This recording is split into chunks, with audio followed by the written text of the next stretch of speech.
Oh my goodness, Becky, look at her Bible. It is so huge. She looks like one of those preacher guys' girlfriends. Ugh. But, who understands those preacher guys anyway? They only talk to her because she looks like Mother Teresa, okay? I mean, look at it. It's just so big. I can't believe it's so huge. Ugh. It's gross. Look, she's just so righteous. We are Red Weather Christians. I'm Jen. And I'm Steve. We're here wading through the murky waters of what it means to be a Christian in modern society, one episode at a time. This episode, we're going to be looking at Christian media. If it's good, bad, should we use it? Should we insulate our lives entirely from the outside world? Now listen, we understand what you're thinking, everyone. Why are they talking about Christian media? Aren't they a part of it? Isn't their name Red Weather Christians? Yes, it is. And we realize that. And yet, we want you to understand that media with a Christian label does not mean it is inherently good, wholesome, or aesthetically pleasing.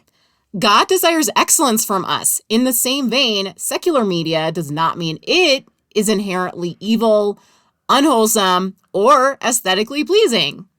So just take a moment and recognize that when you only listen or read or watch Christian media, you are insulating your life and all your thoughts from the outside world. And I hope we can all recognize that is unhealthy. And even though Steve and I identify as being Christian humans, we try our best to always keep an open mind, continue learning in everything that we do, associate with all kinds of people. And yet, if we go to the Bible, we will find a couple verses where it specifically says that we are in the world, but we are not of the world as Christians. I'm going to read from 1 John 2:15. Do not love the world or anything in the world. That seems really harsh. Do not love the world. And in this context, I think that it's talking about the world as the secular world, the non-believing world. The sinful world. Dun, dun, dun. This verse just is weird to me. It's one of those verses that I call into question because it seems like it's not what Jesus would say, right? Although he said it back in John. But Jesus was all about loving everyone. But not loving sin. So I'm confused. Another way to interpret some of this is, let's take hobbies or interests and think about if they should be the end-all source of information or entertainment for your life. I like the Green Bay Packers. It was a surprise. I have shirts, and I have read books, and I have my kids have shirts, and all of the things. I watch their games. I cheer for them. I want my kids to cheer for them. You mean you indoctrinate your children to love the Green Bay Packers? Hopefully so, yes. Yes, and we can laugh about that, and we know that we're not taking it so seriously. Although I think people do take their sports teams more seriously than even Steve does with the Packers. The idea, though, is that I would hope I don't only go to Green Bay Packers media to inform my kids about the world. Wow, that's absurd, Steve. Clearly, that's absurd. Right. So let's take a different scenario. This one's about horses. Yes, my friend, Jen is her name, actually. Great name. She loves horses. She's in the horse industry, and she even has a horse podcast. Quick plug, it's called Equestrian B2B. So if you love horses, check it out.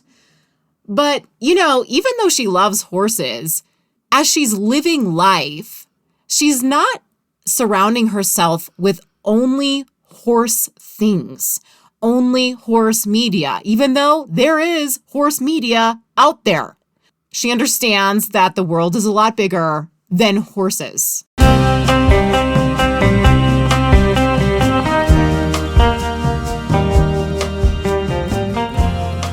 So the first thing I want to address is Christian music.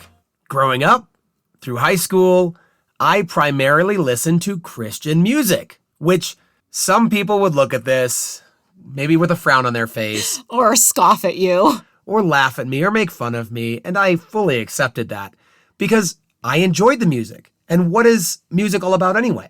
Enjoyment, right? Right, you dance to it, you sing along to it, but the idea was it wasn't necessarily bad, but it wasn't also inherently good. There was some Christian music my parents did not appreciate. Oh, really? As in, just it didn't sound good to them. It sounded too close to like rap, and we all know about rap. No, that's your dad. That was my dad. He's like, turn this. Well, he would say, turn this shit off. Anyway, there's still that aesthetically pleasing aspect. And if you can find something that's aesthetically pleasing and Christian, great. It doesn't necessarily mean that Christian music is aesthetically pleasing. Well, that's the darn truth. I did not grow up listening to much Christian music. I mean, a little bit here and there, but yeah, I don't know. When it came to music, my parents were heathens. So when I was a kid, the music that was playing from my parents' record player was not ever Christian. And then even when I was a teenager and listening to my own music, because, you know, my parents' music was such garbage, I certainly was not listening to Christian music. Right. And yet I can still say I wear and have a shirt from the DC Talk Jesus Freak Tour in 1996. Wow. It is hanging in his closet right now. Another side of Christian music, though, is the industry that is worship music. And it is an industry. You go to church and you're singing your songs and you're not thinking about people are making huge amounts of money from writing and producing the song that I am singing right now to worship God to. And if we just look at it from a different angle, growing up in a small church, either this old lady named Hope or my sister would be playing the piano and we'd sing hymns. Nobody was paid for that gig. Right. And that was the same with me. I grew up in a super small Baptist church. I played the piano and my grandma played the piano. And they were hymns out of the Baptist hymnal. And now almost every church, evangelical church you go to, they will have a paid position for a music or worship leader. Yeah. And that's not like a bad thing or whatever, but I think it is good and helpful to understand that it is an industry and we have to remind ourselves that people are making money. And when people are making money, the motives, I think, can get a little muddied. Talk about muddied. Let's talk about parody bands. Oh, gross. So these can be fun. We started this episode with one, in fact. Yes, we started it with that one because when we were talking about this episode, that was the one that popped into my head immediately. So if you know them, the real song is Baby Got Back by and it's all about booties. By Sir Mix-a-Lot. This one is Baby Got Book by Dan Smith. Dan Smith. Such a normal name. Dan. We love you, Dan. If you were to look up some other parody bands, you'd find Apologetics, who has done lots of covers, one of which Jen admittedly started dancing to. I did? But I reminded her or quickly told her, oh, yes. Sorry, this is not the final countdown. This is the Bible countdown. The music, the instrumental was exactly the same, or it sounded so similar that I thought it was the final countdown. And of course, who doesn't love the final countdown? I mean, come on, Arrested Development, anyone? Please.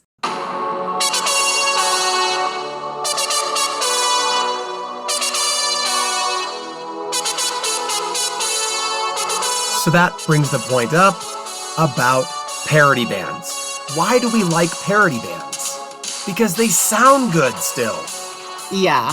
I mean, I think of Weird Al too, and he was pretty funny. I think the humor element is the other reason. Like, they sound good and they're funny. When you're trying to make a Christian version of a secular song for the sake of listening to the same music but having Christian lyrics. I mean, did people do that? Absolutely. And they weren't trying to just be funny.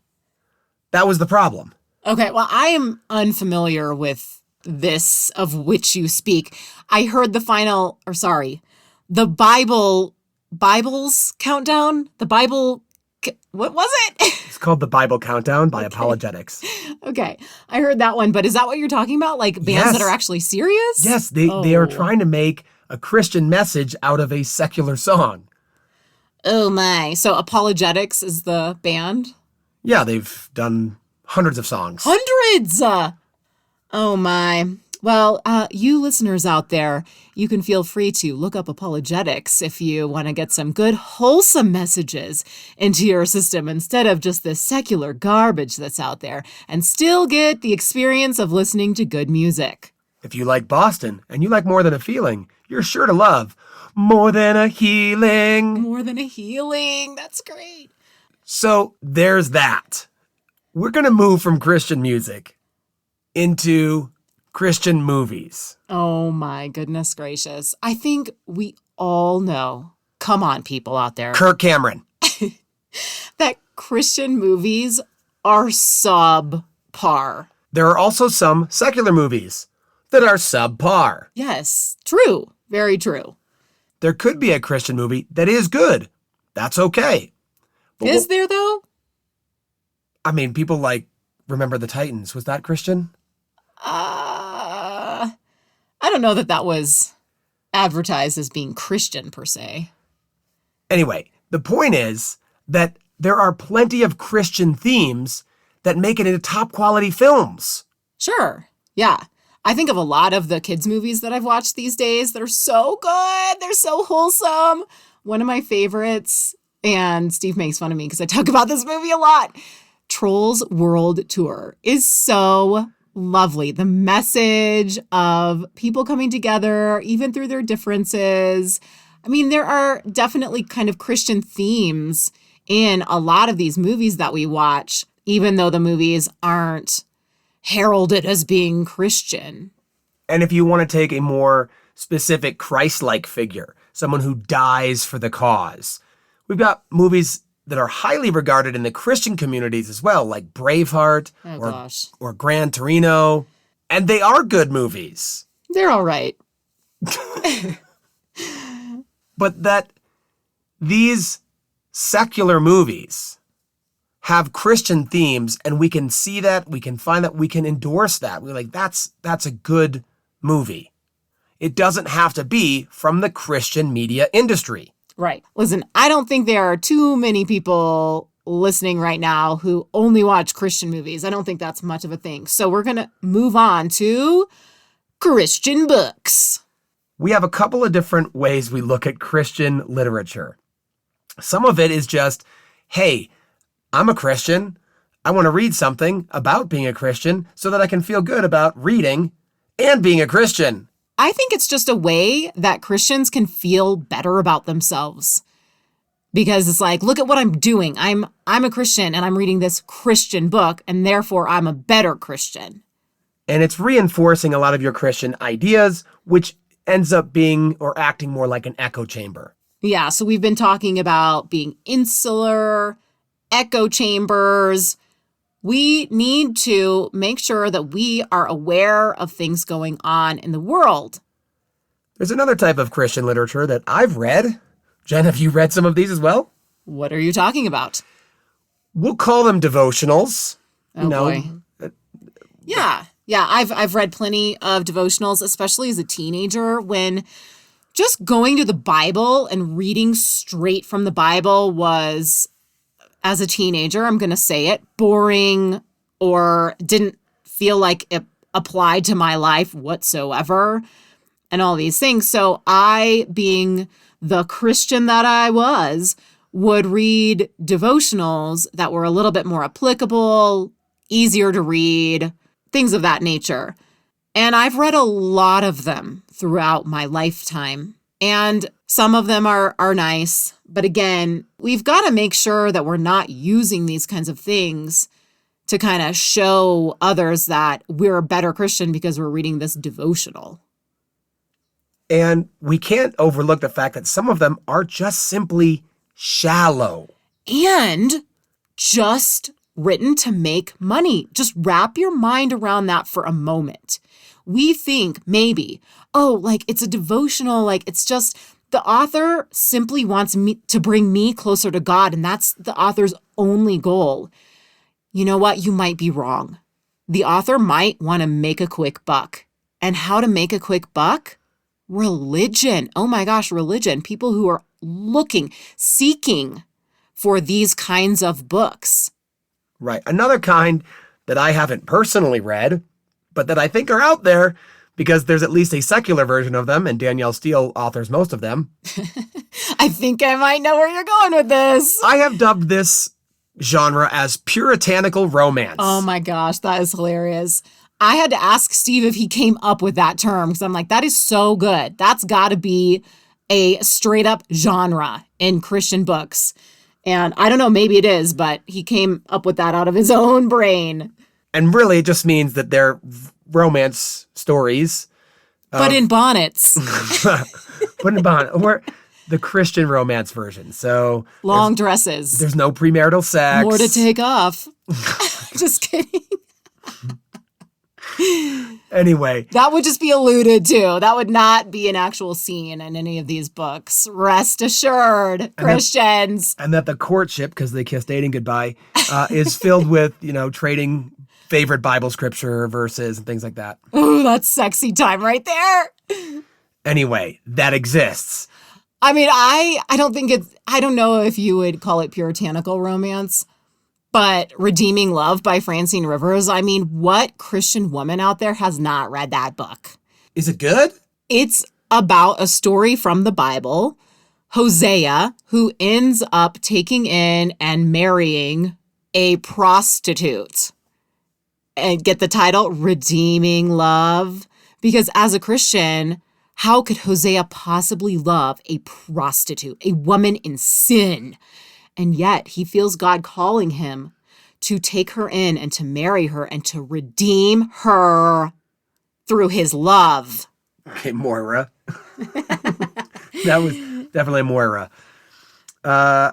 Yes. So aside from those types of books, what I want to focus on in this is that there are plenty of Christian themes in good literature.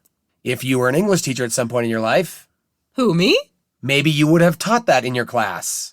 Well, one book that comes to mind, one of my favorite books to teach, I have read this book like probably 30-something or 40-something times. Lord of the Flies. I first read it in high school, of course. And then I read it again in college and then excerpts in college it was like a philosophy class or something. And I was reading excerpts from Lord of the Flies. Anyway, that book, you have like a Christ figure, you have evil and overcoming evil and all kinds of themes. And not all the themes are Christian, definitely not, but a lot of them are. Yeah, that's great.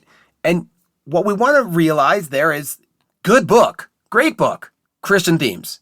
And then there are Christian books that are just not very good. Well, when Steve and I worked at a Christian school years ago, I was the English teacher and I was given the textbook and it was a Christian textbook. Was it a Becca? I don't know. It was a Christian textbook and I was flipping through it before the year started, trying to figure out what I wanted to use from it. And I was like, what is this? I've heard of these authors, but I've never heard of these like short stories and excerpts because I think two things were in play here. One, they were trying to find short stories and poetry and whatnot that didn't have anything questionable in it, which can be difficult to find. And two, I don't think the Christian publishing company had the kind of money to spend on the more popular short stories and poetry. And so we shouldn't dismiss good literature because it doesn't have a Christian label. But I would also say that there could be, good Christian literature out there. Yeah, if anybody knows of any, let me know. I mean, we've read Christian books and we've talked about Christian books on this podcast, and we would say that those are usually good. Well, okay, nonfiction, I would say. I've read some really good nonfiction Christian books. Fiction, again, if anybody has a recommendation of Christian fiction that is legitimately good, I'm curious. Yeah, it's out. It could be out there, and we're not saying it's not. The other thing that comes to mind when we're talking about Christian media is more recent, as in social media. Yes, and again, I think that things become trends and popular because there is an audience. And I think there is a huge audience out there in social media for Christian women influencers.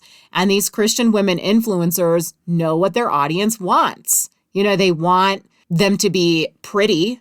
They want them to be in shape. They want them to have a beautiful family with beautiful clothes, maybe occasionally matching clothing, definitely matching pajamas. But then also have faith in God and be like, Jesus lover, this and that on their bio, right? Because there's an audience there, Christian women influencers is definitely a thing. Now, I guess our message is just because someone is a Christian influencer doesn't mean that they're a perfect human. Doesn't even mean that they're someone you should follow necessarily. Or that they're promoting good products. Right. That is the darn truth. I mean, I can think of one person in particular who is a Christian, whatever. And it's Walmart this and Walmart that. And if you guys have been listening to our podcast, you know that we're not huge fans of Walmart just because of the way they treat their employees, the benefits that they give or don't give their employees, the way they use their money, how much the CEO makes versus how much an hourly person makes. These huge, huge chasms, I would call them. And so things like that.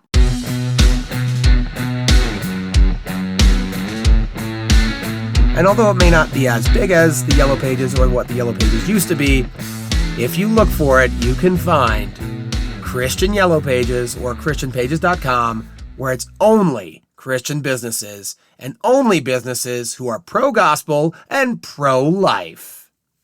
I just don't even know how I feel about that. I think that, my interpretation of the gospel and Jesus's message is that we are to love everyone and to reach out and not seclude ourselves, not put ourselves into a bubble. So, and again, going back to that verse, it doesn't make sense to me to hate the world. And so I wrestle with that in my own life. Like, what does that mean? I think we should love. I think we should focus on love more than anything. I think that's what Jesus would want us to do. And loving others doesn't mean going to christianpages.com and only supporting Christian businesses. What about going out and making relationships with other humans, maybe humans that you disagree with? And maybe you can teach them something and they can teach you something, and our conversation can broaden and become more robust and healthier. And we're not saying that supporting people that you like or that you know is bad. Oh gosh, we do it all the time. Like, if someone we know is running a business, it's like, let's try to buy from them. Like, we want to support them. Like Southern Pine Swings Company, shout out, plug. Our friend Zach West in Florida makes these beautiful wooden swings. Yeah. Is he a Christian? Sure. But that's not why we promote it. He's a good human. It's a good product. Yeah. There's a difference too. When you go to get your house fixed, something goes bad. Plumbing goes bad. You need new windows. You want someone who's good at what they do, not just a Christian. Right. And just because someone is a Christian certainly does not mean that they are an expert in their craft. So remember that through all of this Christian media that we've talked about, that it is an industry. An industry is just another form of business. This is just Christian business and more on the business than the Christian side in general. It is not some altruistic enterprise that only helps people. Are there things and people out there that do put their profits where they say they have their values? Yes. Yes, and we're asking you and we're reminding ourselves to be more aware of those kinds of things. Where are they putting their profits? Because at the end of the day, yes, it's an industry. People are making money. And if God truly desires excellence from us, he desires that from all of his creation, not just the Christians. We are Red Weather Christians. I'm Steve. And I'm Jen. Keep the conversation going.